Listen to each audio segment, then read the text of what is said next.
James Webb Space Telescope was designed to observe the early universe in infrared light. Because the universe is expanding, light from very distant galaxies is stretched to longer wavelengths. Webb's infrared instruments allow astronomers to detect galaxies that formed only a few 100 million years after the Big Bang. These observations let scientists directly study the era when the first galaxies were forming. Before Webb, most early universe observations came from the Hubble Space Telescope. Hubble could detect some early galaxies, but it was limited in infrared sensitivity. As a result, galaxy formation models were developed using incomplete data. These models predicted that the earliest galaxies would be small, low mass, and forming stars relatively slowly. Webb's deep field observations revealed galaxies at very high redshifts, in some cases corresponding to times less than 500 million years after the Big Bang. Several of these galaxies appear unusually bright and massive for such early cosmic times. When astronomers estimate stellar masses from their infrared brightness, some galaxies appear to contain billions of solar masses of stars much earlier than predicted by standard galaxy formation models. In the standard cosmological model known as lambda cold dark matter, structure formation proceeds hierarchically. Small dark matter halos form first, and larger halos grow over time through mergers and accretion. Gas falls into these halos, cools, and forms stars. This process takes time, and feedback from stars and supernovae tends to slow further star formation. Because of this, early galaxies were expected to be relatively small and inefficient at converting gas into stars. Webb's observations suggest that some early galaxies formed stars much more efficiently than expected. Their inferred star formation rates and stellar masses imply rapid buildup of large stellar populations in a short cosmic time. This creates tension with simulations based on lambda-cold dark matter, which generally do not produce such massive luminous galaxies at these early epochs, without adjusting key parameters. One possible explanation is that early stars were different from stars today. The first generations of stars likely had very low metallicity and may have been more massive on average. Massive stars are much more luminous and short-lived. If early galaxies were dominated by such stars, they could appear brighter for a given mass, which would affect stellar mass estimates. This could reduce but not fully remove the discrepancy. Another possibility involves uncertainties in how stellar masses are derived from infrared data. Converting observed light into mass requires assumptions about the stellar initial mass function, star formation history, and dust content. If these assumptions are incorrect for early galaxies, then some galaxies may be less massive than they appear.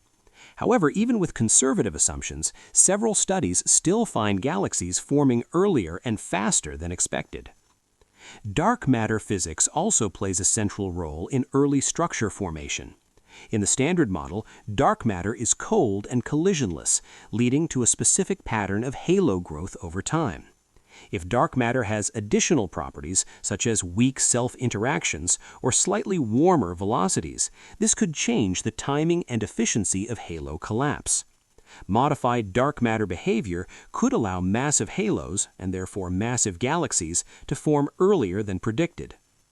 Webb has also detected signs of early chemical enrichment. Spectroscopic measurements show emission and absorption lines associated with elements heavier than hydrogen and helium.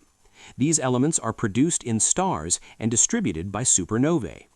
Their presence implies that multiple generations of stars must have already formed and died. This indicates rapid chemical evolution, which further supports the idea of very fast early star formation. Another important issue is cosmic reionization. Early stars and galaxies are thought to have produced ultraviolet radiation that reionized neutral hydrogen in the intergalactic medium. Webb's detection of bright galaxies at very high redshift suggests that significant ionizing sources existed early in cosmic history. This may imply that galaxies were more efficient producers of ionizing photons than previously assumed, which affects models of how and when reionization occurred. Cosmological simulations are now being updated to incorporate Webb's data. These simulations must balance star formation efficiency, feedback strength, gas inflow rates, and dark matter halo growth. Small changes in these parameters can significantly affect early galaxy populations. Webb's observations are therefore being used to recalibrate these models and test whether standard assumptions still reproduce the early universe. At the most advanced level, these results raise the possibility that our understanding of early universe physics is incomplete. This does not mean the Big Bang model is wrong, but it may indicate that key processes in early star formation, feedback, or dark matter behavior are not fully captured. As more Webb data becomes available, including larger samples and improved spectroscopy, scientists will be able to determine whether these early massive galaxies are rare outliers or evidence of a systematic problem in current galaxy formation theory. Webb's infrared observations have dramatically expanded the sample of galaxies seen at redshifts well above 8, corresponding to times within the first billion years after the Big Bang. These galaxies are identified either photometrically by color or redshift signatures or through spectroscopic confirmation when possible. Some early JWST programs like JADES and SEERS have reported hundreds to over 1,000 high redshift galaxy candidates, with many beyond redshift 10 and even candidates at redshifts approaching 12 or more. These distributions of galaxies challenge models because their number density at these epochs is higher than expected in some simulations. The redshift of a galaxy is the amount by which its light has been stretched by cosmic expansion. Higher redshift means the light has traveled longer, so we are seeing the galaxy as it was earlier in cosmic history. JWST's capabilities allow it to detect redshifted light in the infrared that earlier telescopes like Hubble simply could not see well, pushing observations deeper into time. Some individual galaxies identified by JWST appear to be especially massive or evolved for their cosmic age. For example, spectroscopic confirmation of galaxies at redshifts above 11 shows that these systems had significant stellar populations, and in some cases indications of heavy elements earlier than simple hierarchical models would predict. This maintains the tension between observation and theory. The standard lambda cold dark matter framework tends to predict a decline in the number of massive galaxies at high redshift, yet JWST finds a substantial population.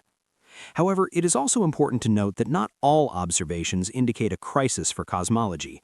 Larger surveys with spectroscopic confirmation, such as from JWST's FRESCO program, find samples of massive, dusty galaxies between redshift 5 and 9 that do not show significant tension with LCDM predictions. This highlights that the early universe likely includes a range of galaxy types, and that careful spectroscopic work is crucial for accurate interpretation. One particularly important aspect of JWST's early universe work is chemical enrichment. Spectroscopy reveals emission lines from elements heavier than hydrogen and helium in some high redshift galaxies, implying that multiple generations of star formation had already occurred shortly after the Big Bang. Since heavy elements are forged in stars and spread by supernovae, their presence at high redshift suggests rapid stellar processing. Typical models would require several cycles of star formation and stellar death to enrich gas to the observed levels. The existence of early massive galaxies also interacts with studies of cosmic reionization. During the first billion years, ultraviolet radiation from the first stars and galaxies reionized the hydrogen in intergalactic space, making the universe transparent to ultraviolet light. JWST's ability to detect galaxies during this epoch provides key observational input into how efficient early galaxies were at producing ionizing photons. Studies such as those exploring UV luminosity functions at high redshift show that even small galaxies could have played a major role in reionization due to their abundance and star formation activity. Another direct outcome of JWST's observations is the improved study of star-forming conditions in these early systems.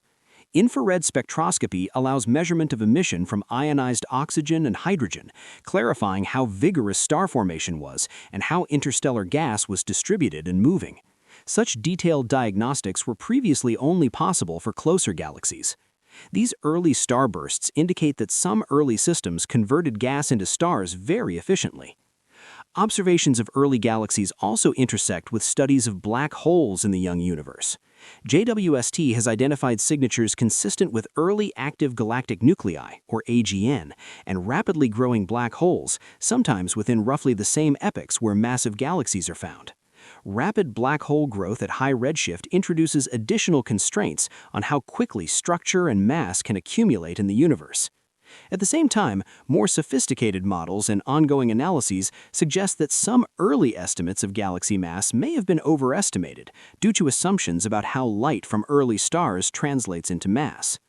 JWST observes both hotter, more massive early stars and cooler, lower mass stars that Hubble would have missed, leading to revisions in stellar mass estimates that bring some galaxies into better agreement with theoretical expectations.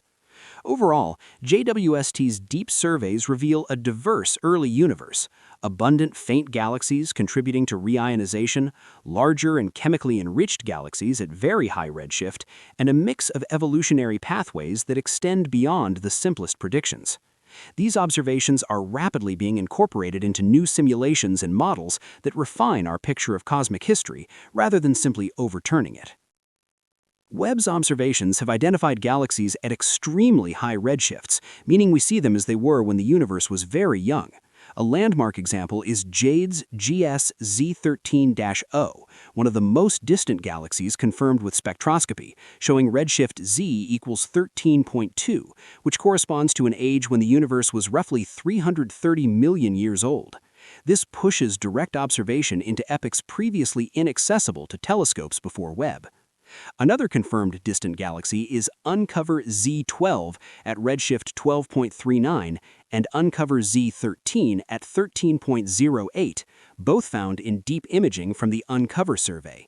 Webb has repeatedly broken records for the highest redshift galaxy observed spectroscopically, including a galaxy at redshift 14.32, detected with JWST's NIRSpec instrument, showing strong evidence of extremely early formation. One object, often referred to informally as MOM Z14, has been measured at redshift 14.44, corresponding to just about 280 million years after the Big Bang. These galaxies are unusually luminous and appear mature for their epochs, differing from earlier predictions that early galaxies should be small and faint. Webb's observations show a wide diversity of galaxy structures even at relatively high redshifts, Z3 to 9. Surveys like SEERS and Cosmos Webb, when compared with Hubble data, reveal disks, spheroidal components, and irregular shapes in galaxies that existed over 11 billion years ago. This morphological variety indicates that processes governing galaxy assembly and structure were already active much earlier than previously confirmed. In some cases, morphological details that Hubble could barely resolve are clearly visible with Webb, showing that early galaxies were not uniformly chaotic, but included organized structures. Webb's strengths are not limited to detecting these distant galaxies. Its instruments can measure the spectral features of their light. For example, in some early galaxies like GHZ2/GlassZ12, the H-alpha emission line, hydrogen recombination, and doubly ionized oxygen lines, O3, have been detected. These lines allow astronomers to infer physical conditions, such as star formation rates, ionization states, and gas temperature. The presence of strong nebular emission at such ages indicates intense, compact starburst activity, with conditions unlike those typical in nearby galaxies. Detailed spectral analysis also informs chemical evolution. By examining ratios of elements like oxygen, carbon, and neon in the light from galaxies at redshift Z greater than 7, researchers begin to trace how quickly heavy elements, synthesized in stars, accumulated in the first galaxies. These patterns help constrain models of early star formation and feedback. One major goal of Webb's early universe surveys is to understand the epoch of reionization, the phase when ultraviolet radiation from the first stars and galaxies reionized the neutral hydrogen filling space, making the universe transparent to ultraviolet light. Webb's ability to detect galaxies during this epoch provides key observational input into how efficient early galaxies were at producing ionizing photons.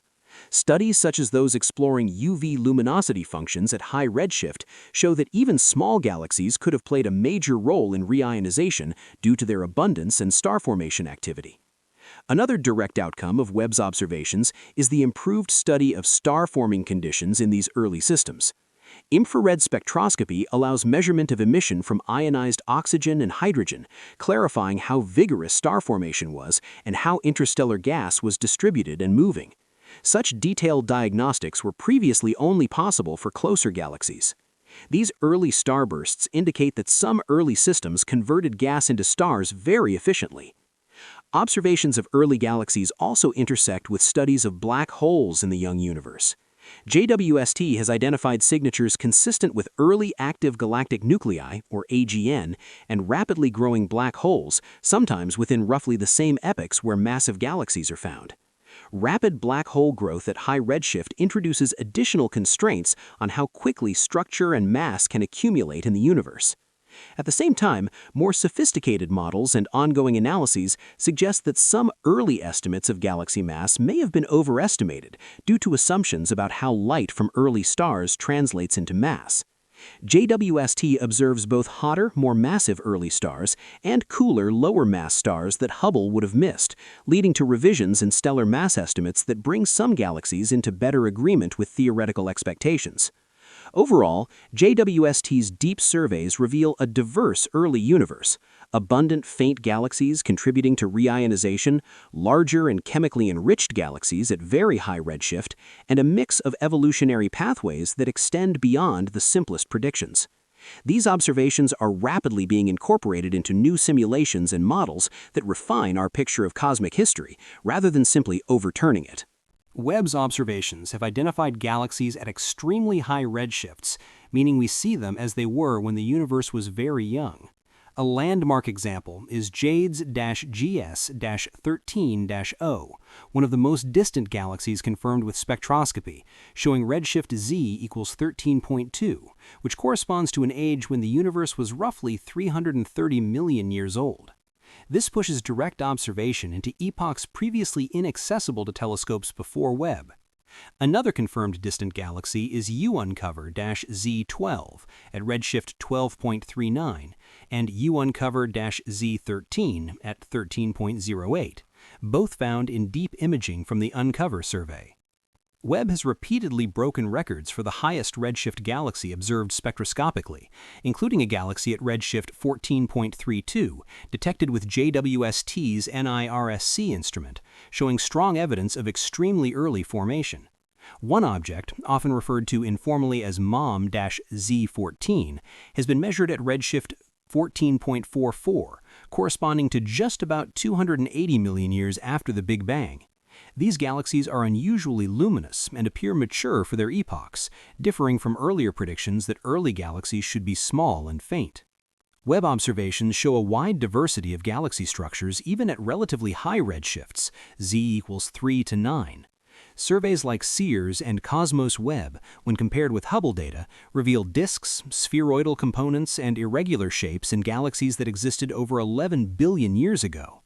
This morphological variety indicates processes governing galaxy assembly and structure were already active much earlier than previously confirmed. In some cases, morphological details that Hubble could barely resolve are clearly visible with Webb, showing that early galaxies were not uniformly chaotic, but included organized structures. Webb's strengths are not limited to detecting these distant galaxies. Its instruments can measure the spectral features of their light. For example, in some early galaxies like GHZ2-GLASS-Z12, the H-alpha emission line, hydrogen recombination, and doubly ionized oxygen lines, O3, have been detected.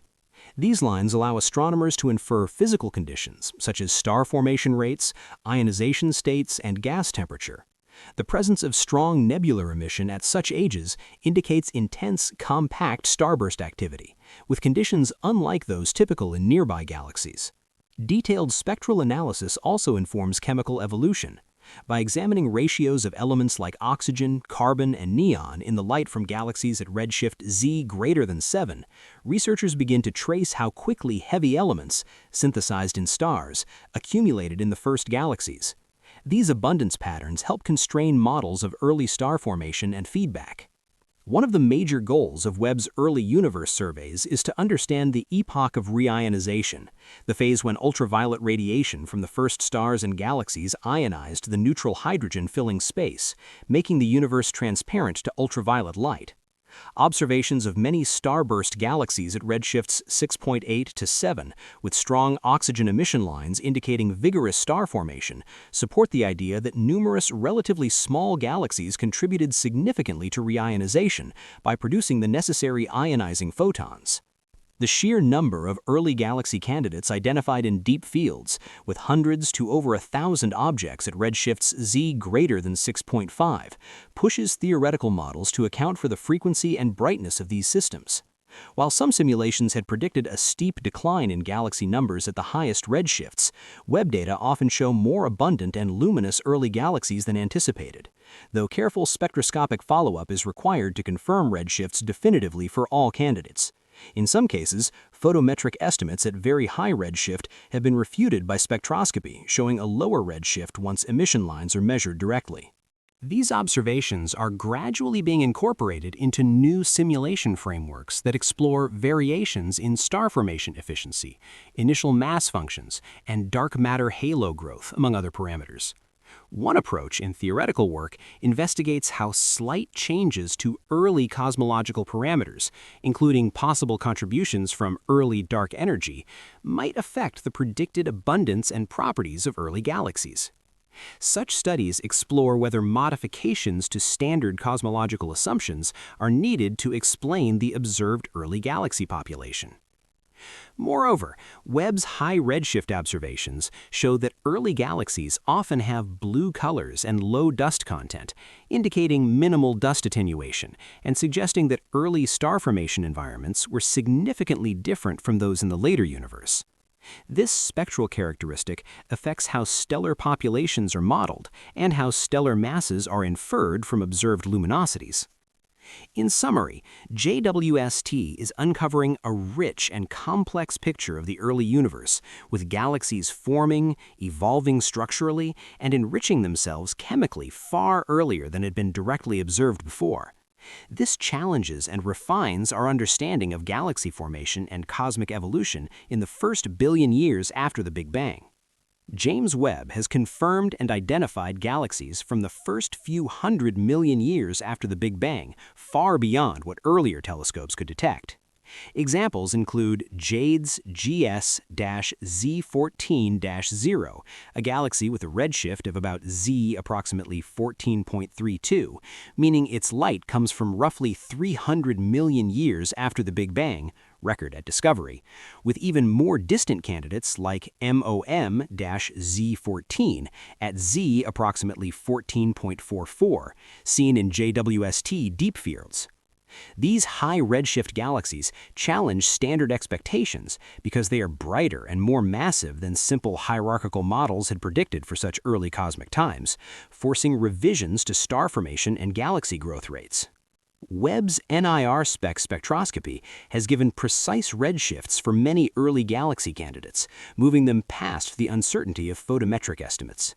Confirmed systems like JADE's GS-Z13-0 and JADE's GS-Z13-1 at redshift around Z approximately 13.0 to 13.2 show that large stellar systems existed when the universe was just 330 to 350 million years old.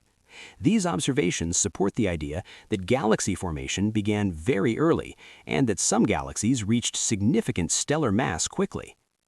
Another key early universe target is Maisie's galaxy, CERS J14194-6.36 plus 525632.8, confirmed at Z approximately 11.4, representing a galaxy about 390 million years after the Big Bang. These early confirmed galaxies show star formation activity at epochs previously inaccessible and provide vital data on physical conditions and morphology. Observations of multiple distant galaxies with JWST also reveal spectral emission lines like Lyman alpha, H alpha, and O3, which tell us about star formation rates, gas ionization, and chemical composition in these systems. In some early galaxies, example GS-Z13-1, strong Lyman alpha emission has been observed despite the expected presence of neutral hydrogen at these epochs, indicating that these galaxies may have begun clearing the cosmic fog earlier than theoretical models predicted. Chemical enrichment evidence from spectroscopy shows that some early galaxies already contained elements heavier than hydrogen and helium, metals in astrophysics, at redshifts around around 8. Direct metallicity measurements from JWST spectra using auroral lines have demonstrated a range of abundances, from very metal-poor systems to those with significant enrichment, suggesting rapid cycles of star formation and supernova feedback in the early universe. This challenges and refines simple extrapolations of later epoch chemical evolution. Webb's deep fields also show that early galaxies display a range of structural properties, including compact and organized components at high redshifts and abundant blue colors due to intense star formation with relatively low dust attenuation. These observed features are being matched against modern simulations, which adjust parameters like star formation efficiency and initial mass functions to reproduce the observed luminosity functions and galaxy densities at early times. James Webb's results have significantly advanced our understanding of the epoch of reionization, the period when the universe's neutral hydrogen became ionized by the first luminous sources. The abundance of early star-forming galaxies with strong ultraviolet output provides strong evidence that galaxies were the primary drivers of reionization, helping lift the cosmic fog and make the universe transparent to UV light well before 1 billion years after the Big Bang. One of the most powerful capabilities of the James Webb Space Telescope is infrared spectroscopy, which lets astronomers break the light from distant galaxies into its component wavelengths. Unlike broadband imaging alone, spectroscopy reveals emission and absorption features that act as fingerprints of the physical processes occurring within galaxies. For early galaxies, lines like Lyman alpha, hydrogen, H alpha, H beta, and doubly ionized oxygen, are extraordinarily valuable. These lines allow astronomers to measure star formation rates, ionization parameters, gas densities, and metallicities. In the early universe, the presence of strong H-alpha and doubly ionized oxygen emission lines indicates vigorous star formation and highly ionized gas. When massive young stars form, they emit large amounts of ultraviolet photons capable of ionizing hydrogen. Recombination of this ionized hydrogen produces the H-alpha line. The doubly ionized oxygen emission arises in regions where oxygen atoms are collisionally excited by high-energy electrons, typically in environments with intense radiation fields. The ratios of lines like doubly ionized oxygen over H-beta can be used to infer the hardness of the radiation field and the ionization parameter, which reflect the nature of the stellar populations driving the ionization. In many high redshift systems observed by JWST, spectroscopic measurements show elevated doubly ionized oxygen over H-beta ratios compared to typical nearby galaxies.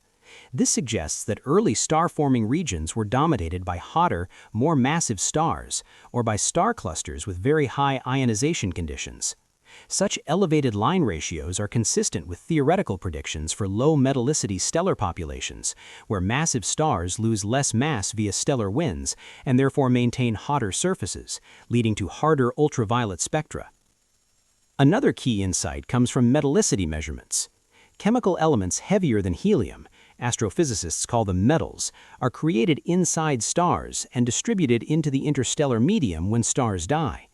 In nearby galaxies, metallicity follows a relatively well-understood pattern. Older galaxies and regions with more star formation tend to show higher metallicities because they have undergone many generations of star formation. In the early universe, however, spectroscopy from Webb has measured a wide range of metallicities in galaxies less than 1 billion years old.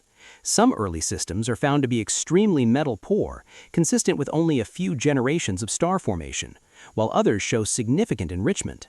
This diversity implies that chemical evolution occurred rapidly and variably among early galaxies. Star formation rate estimates from emission lines are often corroborated with continuum measurements of infrared light.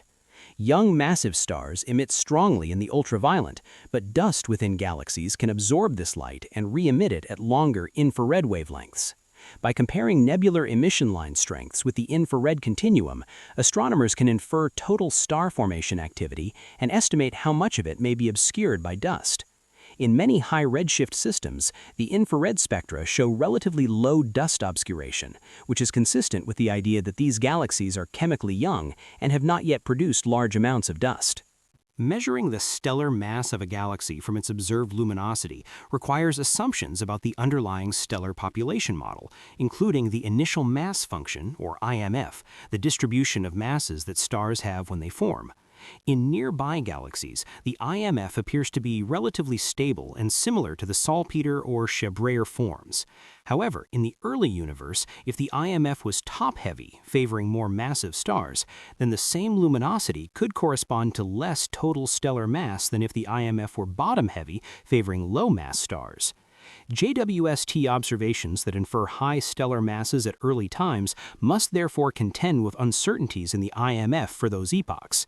If early IMFs were indeed top-heavy, then galaxies could produce very bright ultraviolet output with a relatively smaller mass of stars.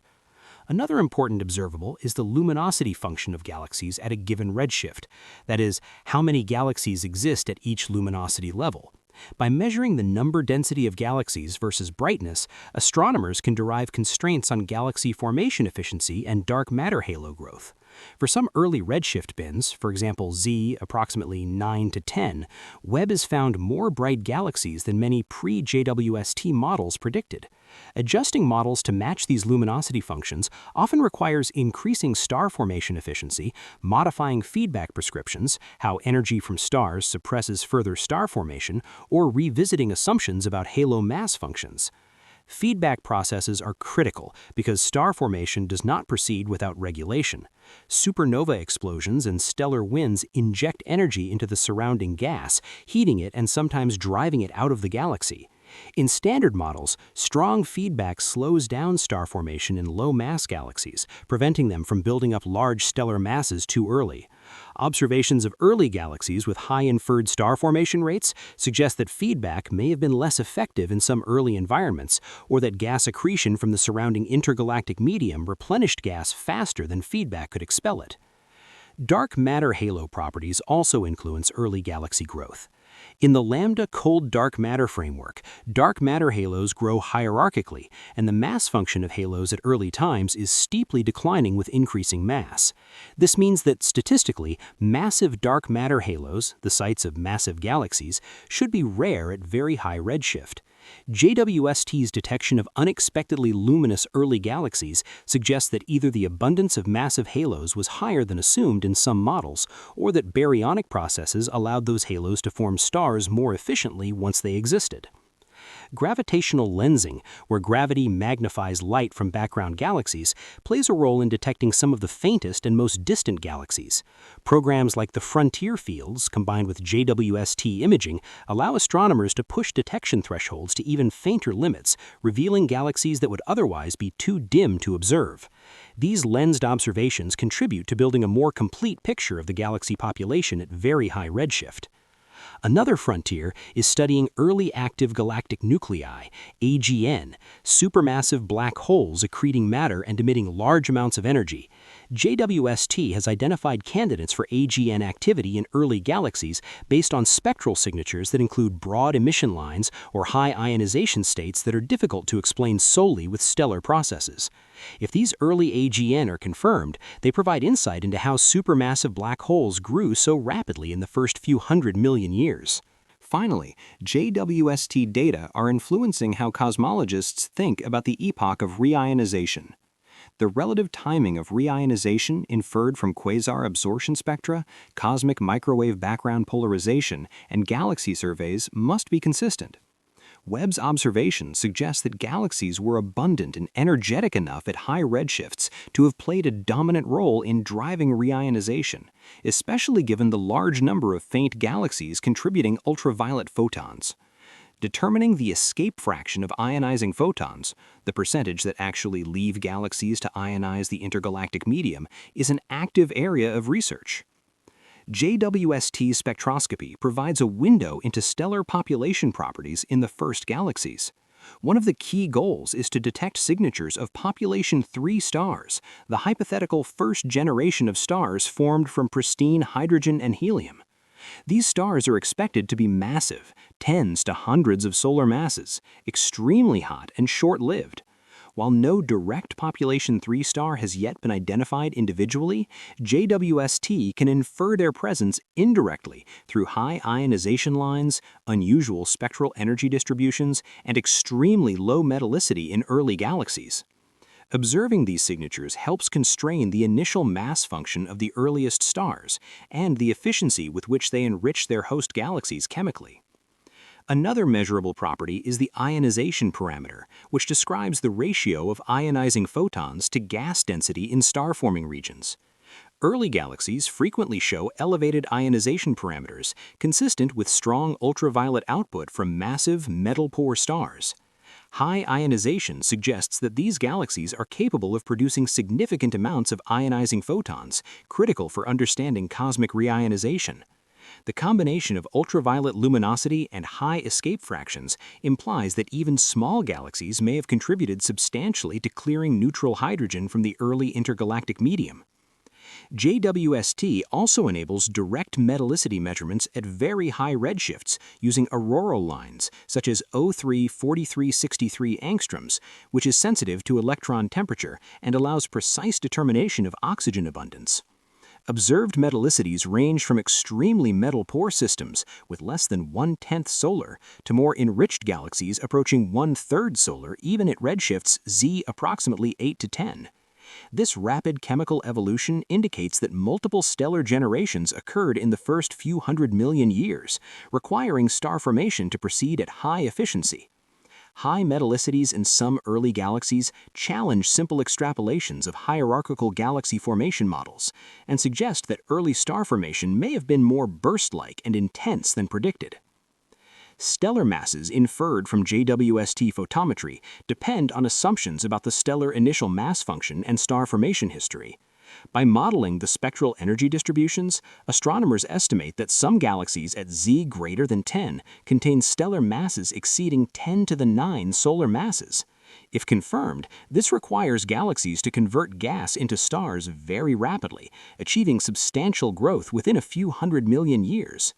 The implied specific star formation rates in these galaxies are often higher than in the local universe, consistent with models where early halos efficiently accrete cold gas from the cosmic web and sustain rapid star formation. Morphological information from Webb's imaging shows that many high redshift galaxies are compact, often less than a kiloparsec in size, yet containing substantial stellar populations. Some galaxies display multiple components, suggesting early merger activity or clumpy star-forming regions. These structural observations inform models of galaxy assembly, including how feedback processes, mergers, and gas accretion interact to produce the observed morphologies. The number density and luminosity functions derived from Webb surveys like SEERS, JADES, and UNCOVER allow astronomers to quantify the abundance of bright galaxies at high redshift. These distributions are crucial for testing lambda CDM predictions of dark matter halo formation and baryonic physics.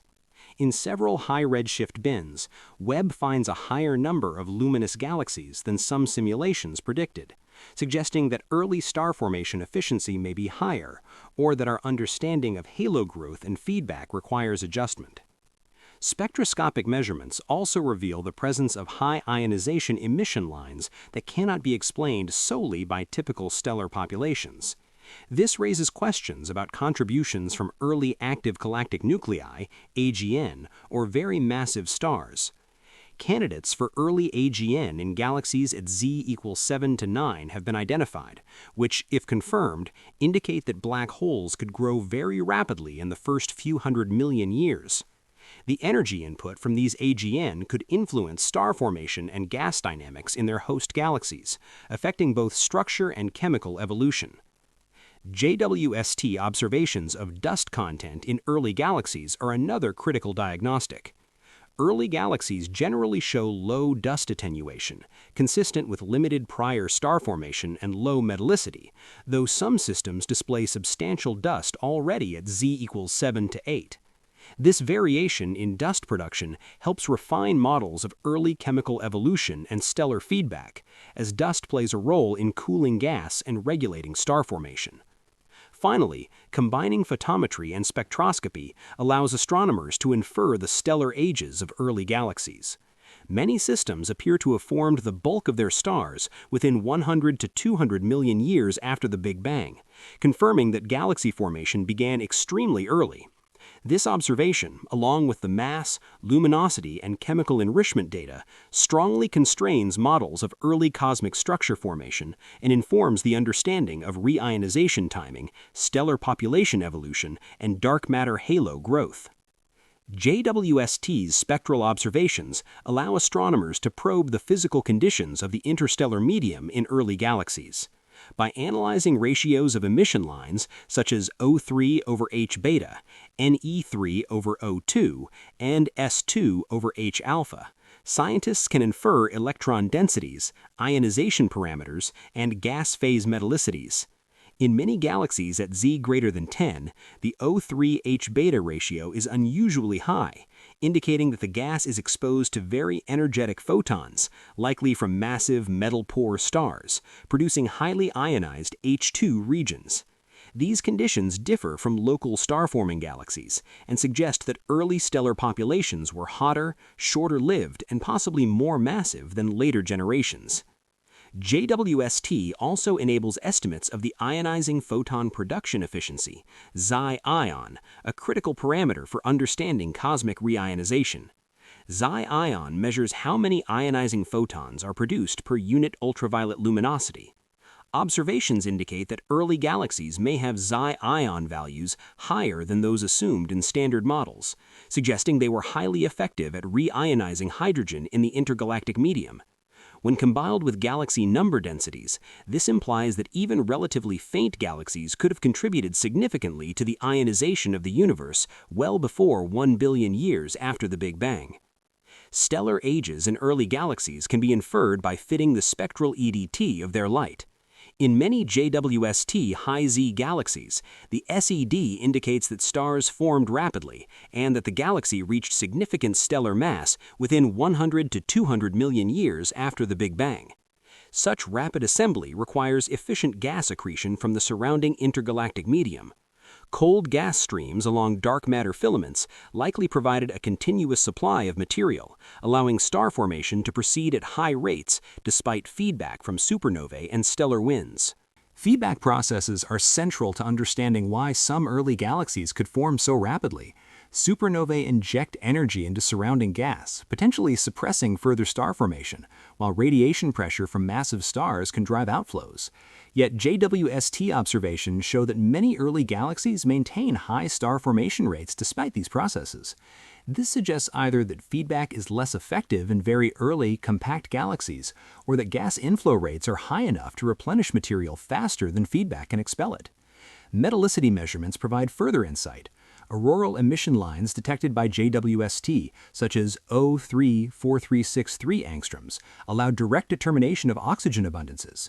Some early galaxies already have metallicities of about 1/3 solar at Z 8 to 10, implying that multiple generations of star formation and supernova enrichment occurred in a very short time.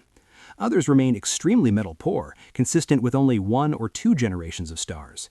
This diversity shows that chemical evolution in the first billion years was rapid but heterogeneous. Dark matter halo growth underpins galaxy formation.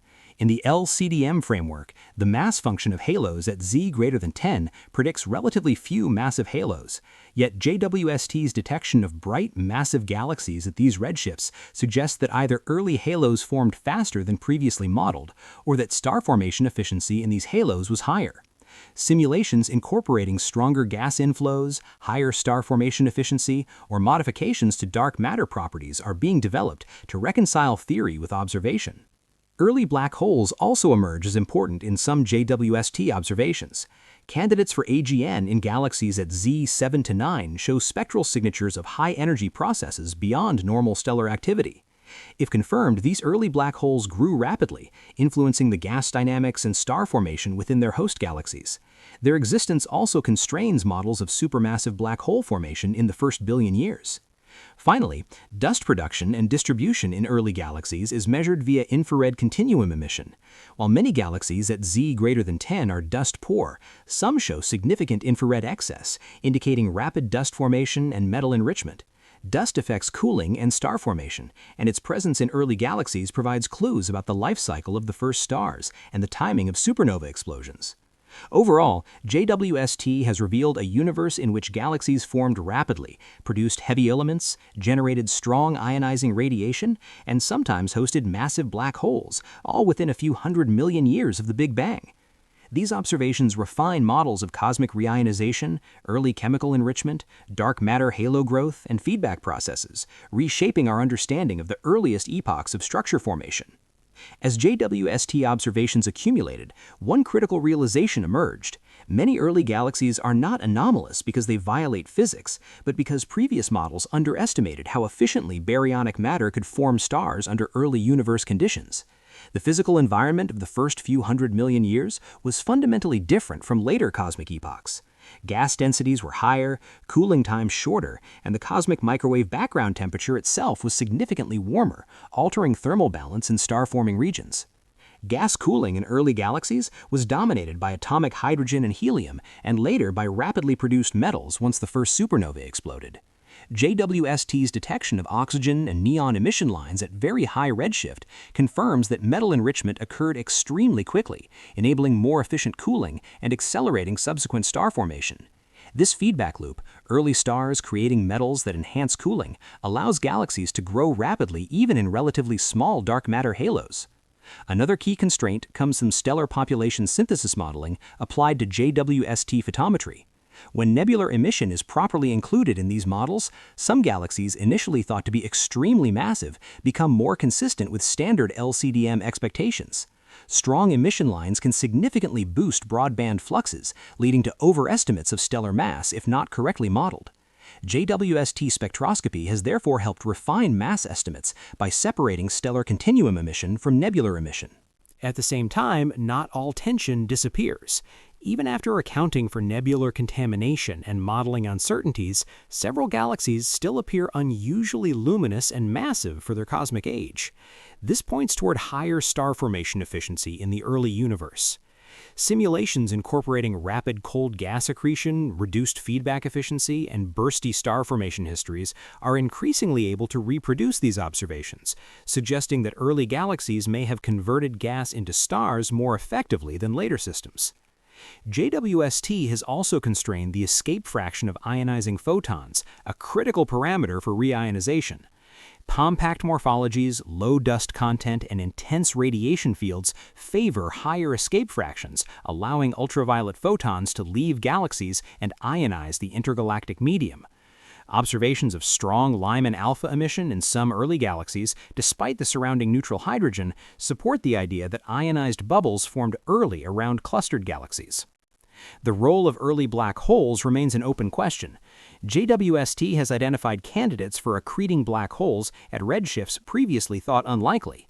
If confirmed, these objects suggest that black hole seeds formed early and grew rapidly, possibly through direct collapse or efficient accretion.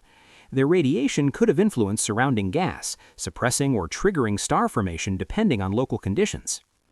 Importantly, JWST has not overturned the standard cosmological model. Instead, it has refined the boundary conditions under which galaxy formation operates. The observations suggest that the LCDM framework remains viable, but that baryonic physics, star formation, feedback, chemical enrichment, and radiation transport must be modeled with greater accuracy in the early universe. As more JWST data arrive, uncertainties continue to shrink. Larger samples reduce cosmic variance, deeper spectroscopy improves metallicity and age estimates, and lensing surveys push observations to fainter galaxies. Each new dataset helps distinguish between genuinely unexpected physics and previously unaccounted for astrophysical processes. What emerges from JWST's discoveries is not a universe that shouldn't exist, but one that formed structure earlier, faster, and more efficiently than anticipated.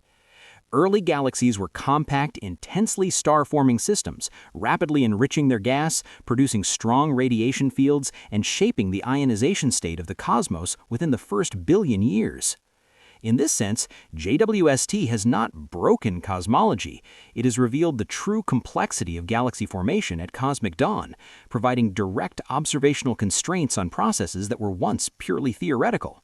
These results now serve as benchmarks for the next generation of simulations, theories, and observations, anchoring our understanding of how the first luminous structures emerged from an initially nearly uniform universe.